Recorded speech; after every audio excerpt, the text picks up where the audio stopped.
தமிழர்களுக்கு வணக்கம். தேர்தல் நெருங்கிருச்சு. இனி பேச எதுவும் இல்ல. சரியா சொல்லணும்னா நான் வெளியிடுற கடைசி வீடியோ இது. தயவு பண்ணி ஸ்கிப் பண்ணாம பாதி வீடியோ வச்சும் பாருங்க.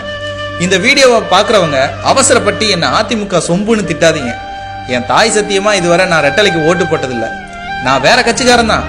ஆனா ஒரு தமிழனா, தமிழ் மகனா, தமிழ்நாட்டுல பிறந்த ஒரு சாமானியனா, ஒரு தமிழ் முதலமைச்சருக்காக இந்த வீடியோ பண்றேன். காமராஜரையே தோக்கடிச்ச மண் இதுன்னு நம்ம ஊர் பெருசுங்க பேசுறத பார்த்திருப்போம், கேட்டிருப்போம். மண்ணா வந்து ஓட்டு போடுது. மண்ணா போன மனுஷங்க நாம தான் அவரை தோக்கடிச்சோம்.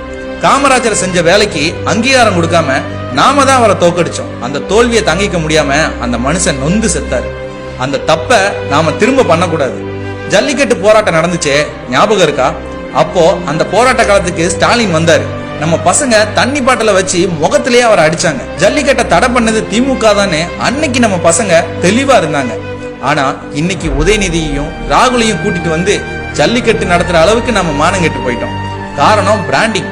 ஸ்டாலின் பிகே மாதிரியான ஆட்களை வச்சு எடப்பாடிக்கு எதுவுமே தெரியாது, அவர் ஆளுமை இல்லாதவரு, அடிமை, கொள்ளக்காரன்னு திரும்ப திரும்ப சொல்லி நம்மளை நம்ப வச்சு நல்லா மண்டைய கழுவிட்டாரு. பொய்யான விளம்பரங்களை நம்பி நாம மறுபடியும் ஏமாறதான் போறோம். எடப்பாடிக்கு என்னையா குறை? மீத்தேன் ஹைட்ரோ கார்பன் நாம கதறிக்கிட்டு இருந்தோம். அந்த திட்டத்தை கொண்டு வந்த ஸ்டாலினே அதை எதிர்த்து நடைபயணம் போறேன்னு நாடகம் ஆடிட்டு இருந்தாரு. ஆனா நாமெல்லாம் எடுபடின்னு சொன்ன எடப்பாடி தான் தைரியமா டெல்டா மாவட்டங்களை பாதுகாக்கப்பட்ட வேளாண் மண்டலமா அறிவிச்சு கொலைகார திட்டங்கள்ல இருந்து தடுத்து நிறுத்தினாரு. காவிரியில தண்ணி வரலன்னு கண்ணீர் விட்டோம். அதுக்கு காரணமா இருந்த நம்ம கலைஞர் குடும்பம் நம்ம கண்ணீரை அரசியலாக்கிட்டு இருந்தாங்க. ஆனா நாம அடிமைன்னு சொல்ற எடப்பாடி தான் முட்டி மோதி நமக்காக மேலாண்மை வாரியம் அமைச்சாரு. நீட் தேர்வால செத்து போன அனிதாவை வச்சு ஸ்டாலின் போட்ட நாடகத்தால நீட் தேர்வை கொண்டு வந்தது திமுக தாங்கிறதையும், நீட் தேர்வை கொண்டு வந்தே தீரணும்னு அனிதாவுக்கு எதிராக கோர்ட்ல வாதாடினது காங்கிரஸ் தாங்கிறதையும் மறந்துட்டோம். ஆனா அரசியலை தாண்டி நம்ம பிள்ளைங்க வாழ்க்கைக்காக 7.5% இடஒதுக்கீடை கொடுத்து நீட் தேர்வை சரியா எதிர்கொள்றது நாமெல்லாம் ஒண்ணுமே தெரியாதுன்னு கிண்டல் அடிச்சுட்டு இருக்கோமே, அந்த எடப்பாடி தான். குடிமராமத்து திட்டம் கொண்டு வந்தப்ப மக்கள் யாருமே அதை கண்டுக்கல. அதோட முக்கியத்துவம் என்னன்னு யாருக்குமே தெரியல. காரணம், இதுவரை எந்த ஒரு முதலமைச்சரும் இந்த மாதிரி ஒரு திட்டத்தை பண்ணல. அதனால நமக்கு அது தெரியாம போச்சு. ஆனா இன்னைக்கு நம்ம கண்ணு முன்னாடி ஏரி குளமெல்லாம் நிறைஞ்சு இருக்கிறத பாக்குறோம். அதுக்கு பிறகும் அந்த மனுஷனை குறை சொன்னா நியாயமா? 11 மருத்துவக் கல்லூரி, சட்ட கல்லூரி, தொழில் முதலீடு ஈர்ப்பு, கால்நடை பூங்கா, அம்மா மினி கிளினிக், விவசாய கடன் தள்ளுபடி, இலவச மின்சாரம், தடையில்லா மின்சாரம், எதுக்குமே லாய்க்கில்லைன்னு நாம நினைச்சிட்டு இருக்கிற ஒரு ஆள் தான் 4 வருஷத்துல இவ்வளவு பண்ணியிருக்கிறார்.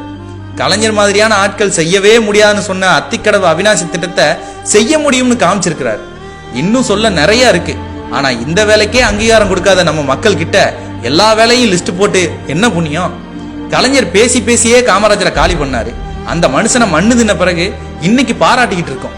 இப்ப ஸ்டாலின் கோடி கோடியா கொட்டி விளம்பரம் பண்ணி எடப்பாடியை காலி பண்ண பாக்குறாரு. தயவு பண்ணி ஏமாறாதீங்க. ஒரு தமிழனுக்கு, ஒரு விவசாயி விட்டு பிள்ளைக்கு அங்கீகாரத்தை கொடுங்க. ஓட்டு பிச்சை கேட்கிறேன்னு கேவலமா நினைக்காதீங்க சாரே. அந்த மனுஷன் செஞ்ச வேலைக்கான கூலியை கொடுங்கன்னு உரிமையோட கேட்கிறேன். ஓட்டு போறதுக்கு முன்னாடி நான் சொன்னதை ஒரே ஒரு தடவை யோசிங்க. சிந்திச்சு ஓட்டு போடுங்க.